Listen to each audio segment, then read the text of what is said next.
So I got this from Legion Hoops on X, and they have the list of the NBA players officially removed from 2K25. It's John Wall, Blake Griffin, Andre Iguodala, Goran Dragic, Serge Ibaka, Miles Leonard, Will Barton, Noah Vonleh, Dwayne Dedman, Frank Kaminsky, Rodney McGruder, Jermichael Green, and Nerlens Noel. So when I'm looking at this list, like I really respect the 2K games. I don't play them because I'm still fighting with Ms. Pac-Man. I'm old, but I respect the game because the game is fantastic. The evolution of the 2K games is NBA 2K is fantastic, right? So shout out to the people who play the 2K games. But I think they should have this thing where you can bring back a player. So if I could bring back a player, it probably would be Blake Griffin. It probably come down to Blake Griffin or John Wall, but I would go with Blake Griffin. Blake Griffin was a dunking machine. Like he was such a highly skilled dunking machine, playing for Lob City with the Clippers with Chris Paul, and those Doc Rivers teams should have at least made one final. Man, they should have at least played against LeBron in one final, but they didn't because Doc Rivers is an overrated coach. Yeah, I said it. Listen, Doc Rivers has his one ring is because of Kevin Garnett, Paul Pierce, and Ray Allen. Doc did nothing with that team. I mean, he was there, but it's like those trio led that championship. It was not Doc Rivers because he had all that talent with the Clippers and they didn't do anything. Oh. But I like Blake. I mean, I always like Blake's personality. He said he like a deadpan type comedic personality. And then when he stopped dunking, he became a pretty decent outside shooter. So I would choose Blake Griffin. But some guys choose John Wall. Like John Wall was a fantastic point guard, man, scoring point guard, one of the best in the league, but injuries, man. It's a sad thing where you have a bright career that could have been Hall of Famer like, and then you start getting these injuries, man, and it just take you out. That's why I think I don't not to say we'll never see a LeBron James again, but to see a guy like that stay that healthy for so long, not to have any damaging injuries. Like even with Michael Jordan, his second year broke his ankle, and he missed most of the second season.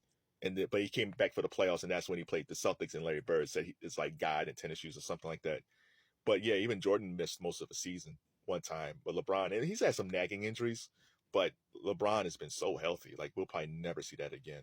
That's just unheard of. So when you look at John Wall and Blake Griffin, and you look at these guys, it's like, man, the careers got cut short because of injuries.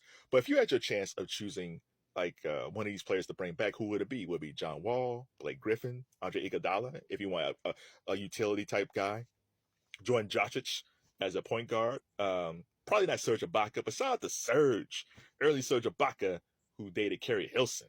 Nice.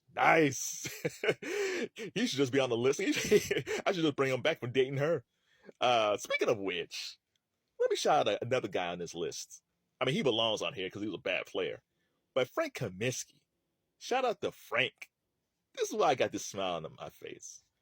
If there was another Ocean's 11 movie, because, Brad Pitt and George Clooney has a spy movie coming out. But if they ever decide to make another Ocean's film, they should really cast Frank Kaminsky. Because Frank Kaminsky scored one of the biggest heists ever before he left out of the league. Back in 2022, I found out that he was dating Ashley Brewer from ESPN. Now, if you guys don't remember Ashley Brewer, because she's been gone for a while, she is a tall, strikingly blonde anchor that was on the 1 a.m. Sports Center with Stan Verrett and Neil Everett. And she was really good, right? And I thought she was going to be the future of like one of the future of ESPN. And it's like, oh, okay, well, because she moved up really fast, but she was talented, right? And then I found out that Frank Kaminsky was dating her. And I was like, how did this happen? No offense to Frank Kaminsky, but it's like when you look at her, it's like, wow, you got her, huh? I need to shake your hand, bruh, because I don't know how this happened. It was just so crazy, right? If you said like she was dating like Kevin Love, right? I would say, now he's been dating his girl for a long time. But if you say Ashley Brewer was dating Kevin Love, it's like, yeah, I can see that.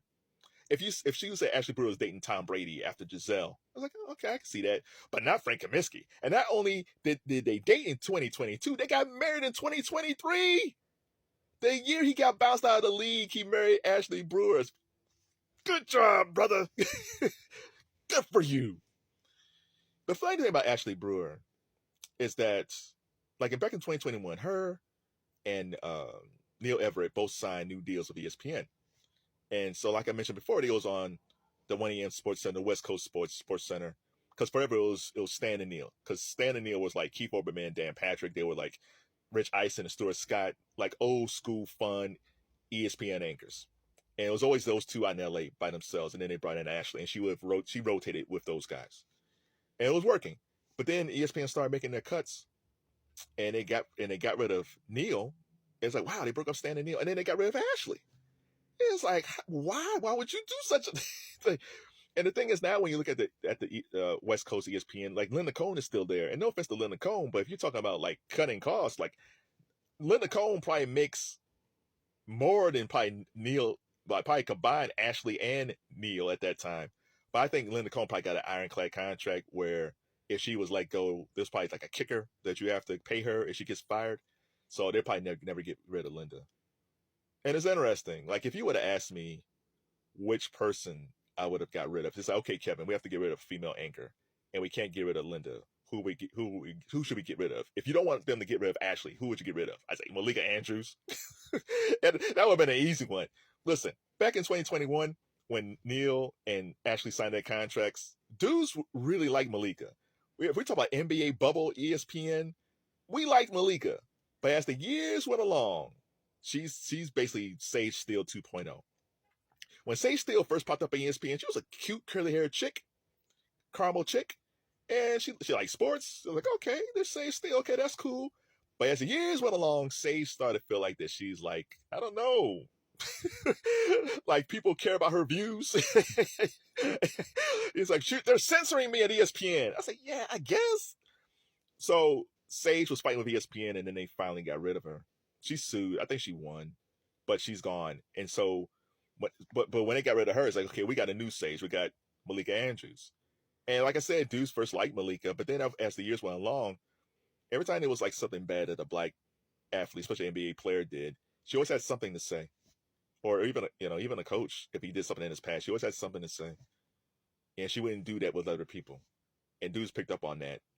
And it's like, okay, all right, she might be cute and caramel and curly hair, but she's not really a cool chick. She's not really down with anybody. She's not like us, as they say, as the kids say. Yeah, Malika Andrews is not like us.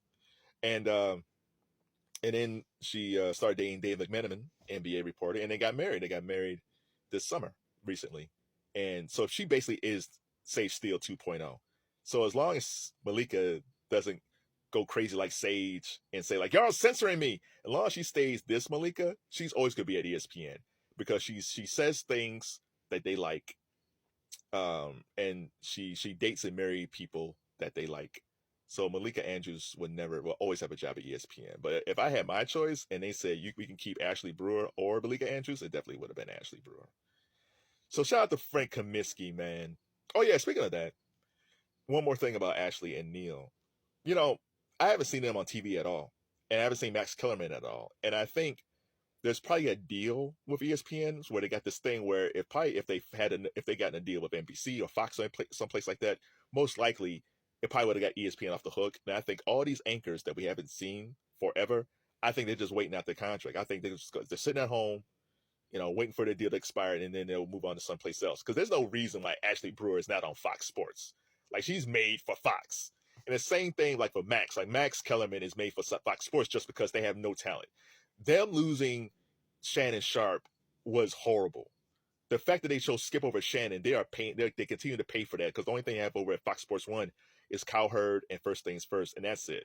They can get rid of all that talent and bring in Neil Everett and Ashley Brewer and Max Kellerman, and the talent is immediately upgraded. So yeah, so that's my ESPN take. So shout out to Frank Kramensky, man. Shout out to Frank. You do not belong on NBA 2K25. This is true. But in the game of life, you won.